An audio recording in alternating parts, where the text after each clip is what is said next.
You may have been reading on the forum about the ActivExpression 2 devices, and perhaps you want to know how they're different from the original ActivExpressions. Well, the most obvious change is that it now has a full QWERTY keyboard, which is going to allow your students to send in their responses that much faster. Now on this diagram here, you can see the layout, and you can see we have a new interface and a backlight screen, which we'll get to in a second. Now you'll notice the screen allows for both questions and answers on the screen at the same time. This is one of my favorite features. Now for you to see both the question and the answer at the same time, you have to do a self-paced test. Now down here we have the keypad, we have our QWERTY keyboard, we have our power button, and we also have up here the hotkeys. Now in this case, the hotkey right here on the right is going to be the send button, because that's what it says on the screen. So these hotkeys correspond and they change depending on what it's going to say above it on the screen. Now the new handsets were designed to be used for an entire year without having to change batteries. Now please note, when you get your ActivExpression 2s, there is a special screwdriver in the case for opening the battery compartment when that day to change the batteries comes along. Now here are some questions you might have. First is, how do I turn on and off the backlight on the ActivExpressions? So I'm going to go over here to my voting browser, and right here is a little tab for settings, which I just maximized.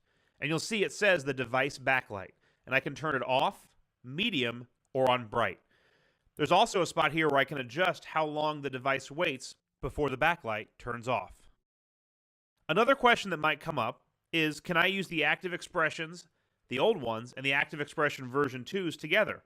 And yes, you can. But know that the ActivExpression 2s are the only ones that support the mathematical equations, meaning you can't use the ActivExpression 1 devices in any voting session which has an equation question or response. You can also mix and match all of your voting responses, so you could have ActiveVotes, ActiveEngage, ActiveEngage Mobile, version 1 and version 2 of the expressions. But you need to make sure you ask questions they can all answer. For example, an ActiveVote obviously can't do a text or a numeric response. And if I go over to my settings and I do the backlight, obviously a backlight is not going to turn on an old ActivExpression version 1 or an ActiveVote. There is no backlight there to turn on and off. Now, one last quick note. You've probably learned that ActivInspire 1.6 allows you to use the equation editor, and this equation editor works in the question manager. However, ActivExpression versions 2 will only allow you to send and answer questions that include equations, but only when you do a self-paced test. So what I mean by that is, if I pull up my Wonder Wheel here, there's nowhere for me to ask an equation question. So I can ask the same types of questions I was asking before. But if I go to Insert Questions, I can see that one of my answers here, or one of my choices, is equation. And this is how I set up a question if I want my students to respond using the equation editor on their version 2 expressions.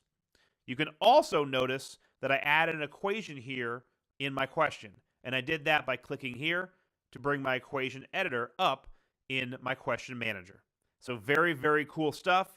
Hope this gives you a great new overview of the ActivExpression version 2.